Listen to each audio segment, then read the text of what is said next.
Je suis l'abbé Edmond Dembélé, le directeur national de l'enseignement catholique au Mali.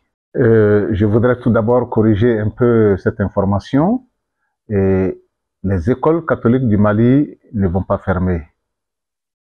Il y a quelques écoles dont les activités pédagogiques seront suspendues pour une année ou peut-être deux. Voilà. Mais le reste des écoles catholiques ouvrira. Donc, sur l'ensemble du réseau des écoles catholiques, quelques écoles vont être provisoirement fermées pour un an ou deux. Mais le reste des écoles, donc, va ouvrir. Donc, ce n'est pas une fermeture de l'ensemble des écoles. Et pour les écoles dont les activités seront suspendues pour un an, donc, il s'agit d'une suspension provisoire de quelques écoles. Alors, à travers la convention signée en 1972 avec l'État et révisée en 1978, donc l'État prenait en charge 80% des salaires des enseignants. Et justement, la suspension des activités pédagogiques des quelques écoles dont je parlais est une des manières de gérer cette suspension de la subvention de l'État. L'enseignement catholique n'est pas à but lucratif. C'est une œuvre sociale de l'Église qui vise à accompagner l'État malien dans l'éducation des enfants et des jeunes du Mali. Et donc, la suppression de la subvention nous met dans une situation qui fait que il est difficile de pouvoir payer le salaire de tous les enseignants qui travaillaient dans les écoles catholiques et de prendre en charge tout ce qu'une école doit avoir comme besoin.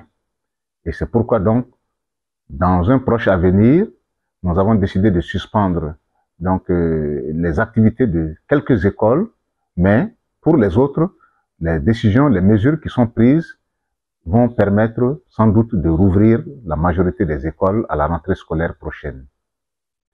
Alors les mesures que nous sommes en train de prendre consistent principalement à augmenter les frais de scolarité. Parce que comme je l'ai dit tantôt, l'enseignement catholique n'étant pas à but lucratif, nous avions pour la plupart de nos écoles des frais de scolarité modestes qui étaient fixés en fonction des revenus des parents. Dans les écoles de campagne, par exemple, les frais de scolarité tournaient autour de 25 000, 30 000 francs pour les écoles du premier cycle et 40 000, 50 000 pour les seconds cycles. Et en ville, ces frais étaient doublés. Et maintenant, l'équilibre se faisait à travers une fusion des frais de scolarité perçus dans les écoles de campagne et dans les écoles de ville pour pouvoir compléter la subvention de l'État et payer les salaires et ainsi que les autres charges de l'enseignement catholique. Donc désormais, nous avons décidé de compenser la subvention de l'État par une augmentation des frais de scolarité d'une part et d'autre part à travers la révision du contrat que nous avons signé avec les enseignants. Donc il y a deux activités majeures qui vont être entreprises. Donc la signature d'un nouveau contrat avec les enseignants en fonction des moyens de l'enseignement catholique et deuxièmement, une légère augmentation des frais de scolarité qui vont permettre de pouvoir donner aux enseignants un salaire décent. Et pour le moment, les écoles concernées sont surtout des écoles fondamentales.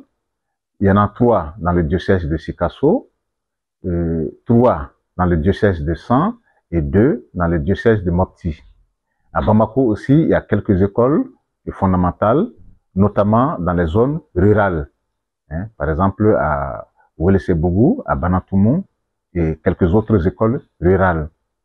Voilà. Ça, ce sont les écoles dont la fermeture ou la suspension des activités est plus ou moins décidée. Voilà. D'autres écoles sont en étude. Voilà. Vous avez vu une liste sur les réseaux sociaux. Bon, et il y a des écoles pour lesquelles il y a des études qui sont encore en cours, même si ces écoles vraiment vont avoir des difficultés à fonctionner correctement, mais les études sont en train d'être poursuivies et renforcées pour voir vraiment si ces écoles pourront ouvrir. Voilà. Je préfère ne pas citer ces écoles pour le moment, pour ne pas peut-être donner de fausses informations, Peut-être que d'ici quelques jours, ces études seront bouclées et nous pourrons voir si ces écoles pourront ouvrir en octobre prochain. Notre souhait n'est pas de fermer une école. Nous avons tout fait pour sauver le maximum d'écoles et nous ferons tout ce que nous pouvons, même encore d'ici la rentrée, pour que les écoles puissent rouvrir. Voilà. L'objectif de l'enseignement catholique, c'est de donner la chance à tous les enfants d'avoir accès à l'école, là où cela est possible. L'école catholique ne peut pas être ouverte partout, l'Église ne peut pas ouvrir des écoles partout. Mais là où elle a pu ouvrir les écoles, nous voulons faire en sorte que ces écoles puissent être maintenues ouvertes pour le bien des enfants. Donc, ce n'est pas de gaieté de cœur que ces écoles ont été décidées d'être suspendues, que les partenaires ou disons que les responsables de l'Église ont décidé de suspendre les activités pédagogiques de ces établissements, mais c'est pour aussi pouvoir donner aux enseignants qui vont y travailler les revenus conséquents. Donc là où on pense que les revenus ne pourront pas permettre de payer les enseignants, donc ce sont ces écoles qui risquent d'être suspendues. Mais nous sommes toujours dans la recherche de solutions pour sauver toutes ces écoles, si possible. Si, il y a quelques écoles à Bamako-Ville, il n'y en a presque pas, peut-être une école fondamentale et puis quelques jardins d'enfants dont la suspension des activités a été annoncée. Mais les autres écoles qui concernent le diocèse de Bamako, parce que le diocèse de Bamako ne se limite pas à la ville de Bamako, il s'étend à une partie de la région de Bougouni et de Koulikoro. Donc, dans la région de Bougouni, vous avez des établissements de l'enseignement catholique qui relèvent de Bamako. Dans la région de Koulikoro aussi, il y a des écoles qui relèvent du diocèse de Bamako. Voilà. Donc, c'est l'ensemble des écoles qui sont concernées sur ce territoire qui est appelé archidiocèse de Bamako. Donc, c'est l'ensemble de ces écoles qui est concerné. Et donc, il y en a une dizaine. Voilà. Et les élèves qui sont concernés par cette suspension, si elle a lieu, parce que comme je suis en train de le dire, nous sommes toujours en train de chercher des solutions avec les parents, avec tous les partenaires possibles pour ouvrir ces écoles. Donc, mais si la suspension devrait avoir lieu vraiment, les élèves qui sont concernés seraient environ au nombre de 6 000 sur le territoire de Bamako, du diocèse de Bamako. Maintenant, sur l'ensemble du territoire national, il serait sans doute autour de 7 000 élèves concernés. Environ 230 enseignants concernés. Alors, des réflexions sont en cours aussi dans ce sens pour voir un peu ce qui est possible. Donc, les réflexions sont actuellement en train d'être menées à tous les niveaux pour gérer cette situation et je pense que nous allons trouver des solutions. Le dernier mot, c'est de dire à l'ensemble des Maliens que ce n'est pas de gaieté de cœur qu'on ferme une école. Quand on sait ce qu'une école apporte à la population d'un village, d'une localité, d'une région. Donc, ce n'est pas, une école ne se ferme pas en dansant. Quand on doit arriver à la décision d'une fermeture ou d'une suspension, c'est qu'il y a des raisons profondes.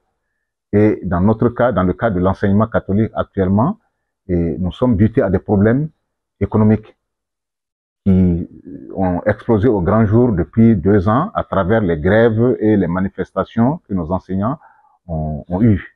Donc, pour dire que nous traversons des difficultés financières depuis 2 ans, 3 ans, quelques années, et que donc, si nous sommes dans cette situation, c'est dû un peu à cela. Mais nous sommes dans une phase aussi de réorganisation. Et donc, c'est pourquoi nous faisons tout pour que toutes nos écoles puissent rouvrir et continuer à fonctionner pour le bien des enfants, pour le bien des familles et pour le bien de notre pays. Donc, nous travaillons aujourd'hui à maintenir ouvertes toutes les écoles tant que cela est possible. Et donc, c'est pour rassurer aussi les parents, rassurer les enfants, les élèves, que nous ferons de notre mieux pour que les écoles puissent rouvrir. Et là où elles ne pourront vraiment pas rouvrir à la rentrée scolaire prochaine, des négociations sont en cours avec les départements concernés pour que les élèves puissent être orientés dans des écoles voisines. Voilà. Mais notre souhait est que nous ne puissions pas arriver à ce niveau. Voilà. Donc, je salue tous les parents qui font confiance à l'enseignement catholique. Je salue toutes les personnes qui ont envoyé des messages sur les réseaux sociaux, dans les médias, pour exprimer leur soutien et leur solidarité avec l'enseignement catholique en cette période difficile. Et je salue tous ceux qui ont réfléchi et fait des propositions de solutions pour éviter la suspension des activités pédagogiques des écoles. Et je voudrais dire merci à tous. Merci aussi à l'État, avec lequel nous sommes dans ce processus, dans un aspect de dialogue. Voilà. Donc, nous sommes en dialogue avec l'État pour que les choses se passent dans les meilleures conditions possibles pour le bien des enfants du Mali et pour le bien du Mali. Donc, mon mot, c'est de rassurer les parents, c'est de rassurer les élèves, de saluer tous les parents qui nous font confiance et de leur dire que nous travaillons pour eux et que notre souhait serait que vraiment, non seulement les écoles soient maintenues ouvertes, mais que la qualité de l'enseignement que nous y dispensons, que cette qualité demeure, sinon même se renforce.